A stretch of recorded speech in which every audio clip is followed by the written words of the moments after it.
not bad, not bad, not bad. So welcome to Liverpool, ladies and gents. My name is Oliver. I'm your guide today. Downstairs is Wayne, our driver. And basic plan, folks, it's going to take us about an hour to do a full loop of the city today, starting and finish across the Albert Dock. In between then, I'll point out a few of the cathedrals of the city, Liverpool's Chinatown, St George's Hall, and I'll probably show you a couple of the pubs as well. Know your audience, folks, isn't it? You getting the shots in? Well, I could, but I haven't got my wallet, you see. So no. Short arms, long pockets. It's worth a go, isn't it? Well, there you go. Speaking of know your audience, I always like to find out where people have come from today, actually. So where you come from? Where you go from?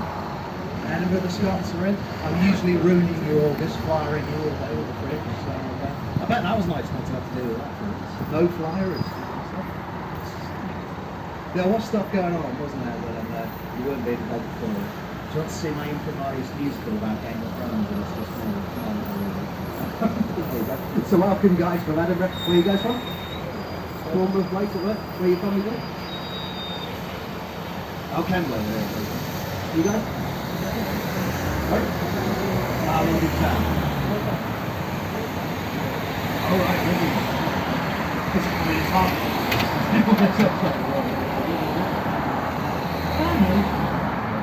As long as you say when you exit the bus, you can pop them on.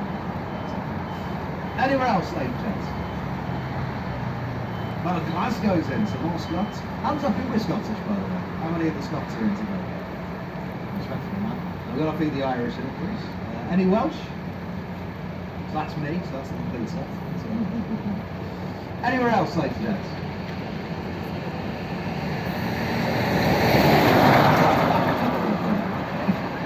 Fair enough. Well, welcome to Liverpool, ladies and gentlemen. Is this most people's first time in the city as well? We've got a couple of veterans.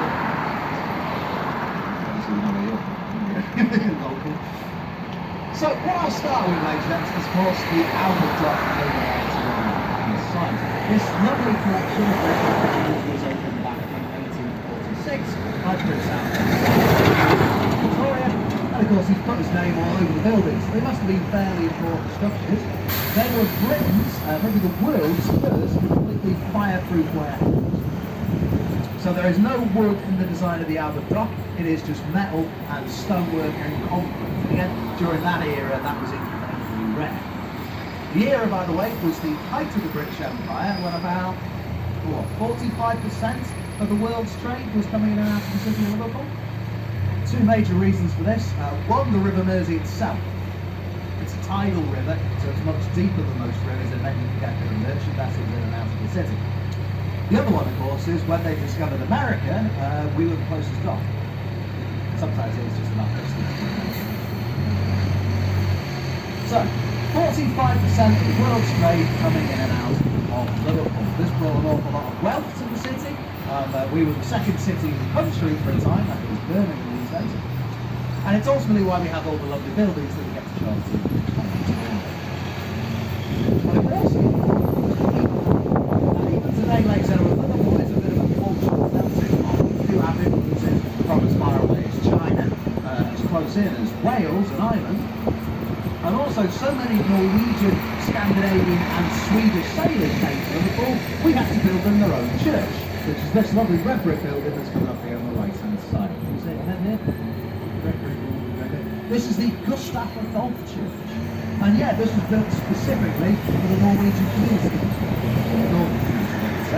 And it's still used by them, and they use it as a bit of a music venue in there. Now, in exchange, these Nordic folk came to Liverpool, married the local girls, lived Liverpool lives, and brought with them a stew by the name of Lobscouse, or short, Scouse. You've ever wondered where the Liverpoolian nickname of Scousers comes from? We're named after a stew.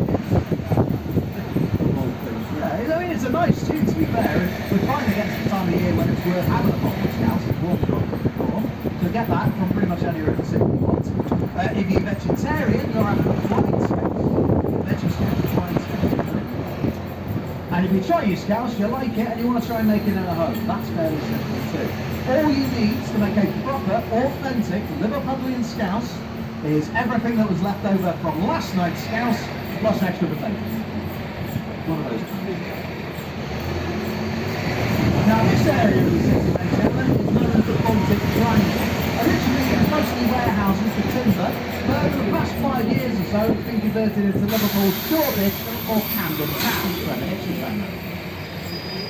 To your left hand side, there's the famous Paul Curtis wings. What you do is, you demonstrating, are you, Wayne? Oh, excellent, there you go, watch this, folks. Ladies and gentlemen, Elton John. But yeah, you do exactly what Big Airy Wayne does down there. You stand in between the wings, you get your photo taken, you put it up on social media, and you realise everyone else has got that exact same photo. But it is a good photo. So there we go. As we head a little bit further down, we're going to pass our and when I say new, it's literally about 3 or 4 days old. They had a big, they had a procession, big procession for it and all that sort of stuff. I think it's mostly here because this is Jamaica Street. Wayne? I don't know, Wayne. How does Bob Marley like his donuts? We're jamming! There it is. Oh, it's been a boom, that statue for us. Good work, Wayne. Of course, you've got the skate park there to the left as well. Depending on the weather, that's also an outdoor swimming pool.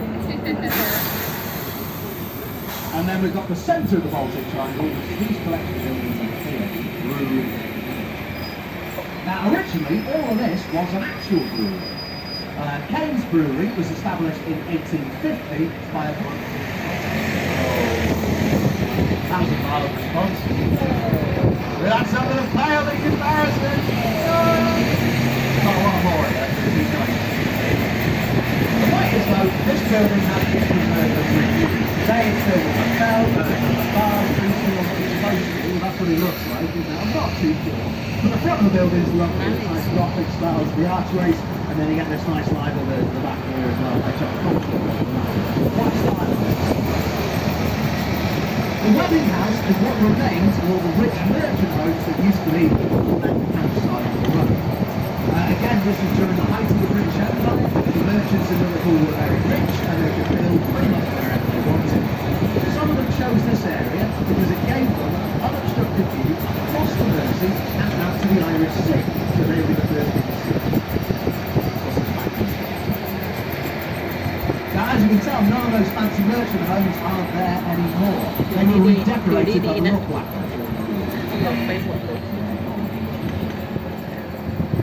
To your left-hand side, folks, we're entering Liverpool's Chinatown. And that's the big giveaway. We're in Chinatown, ladies and gentlemen, our Chinese Arch. That is the largest Chinese arch in Europe, and either the largest or second largest outside mainland China itself. It's between us and the one in San Francisco. But this one's better because this one was free. And everyone loves free, don't they?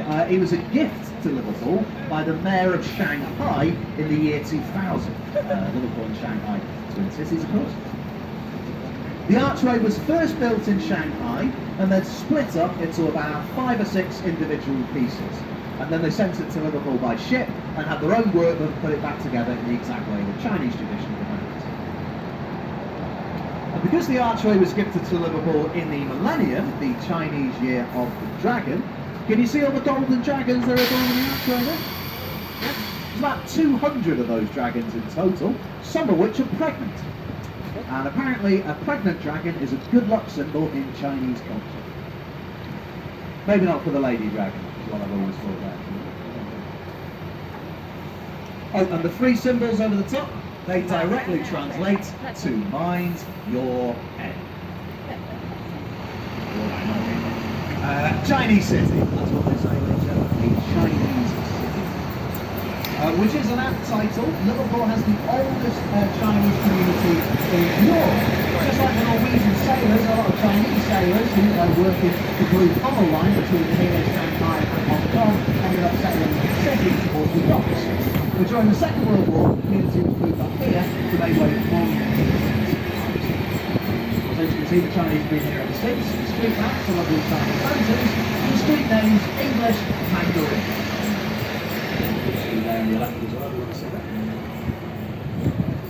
And then to your right-hand side, this is St. Luke's Church, or as we know it, the Longer.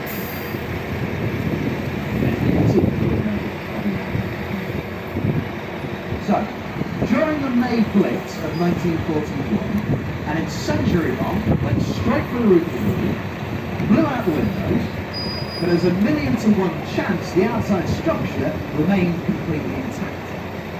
So at the end of the war, instead of knocking down or repairing the building, the council bought the space and said, we'll keep it as it is. And today it's a memorial garden.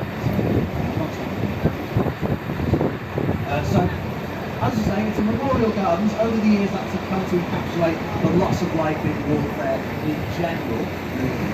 So when we get through these lights, we're going to turn to the right, and then in the gardens, you'll see a German and British soldier shaking their hands over a book. So we all know this is from World War I, because there's truce where both sides laid down their arms and had a go at it. As we turn in close, you can see the two guys after shaking hands.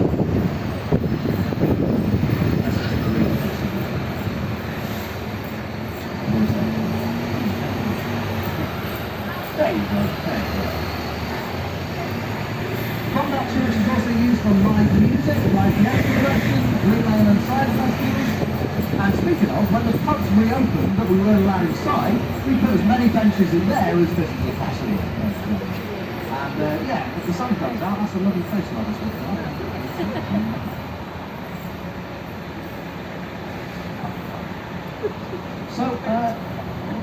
So I mentioned World War II a few times already.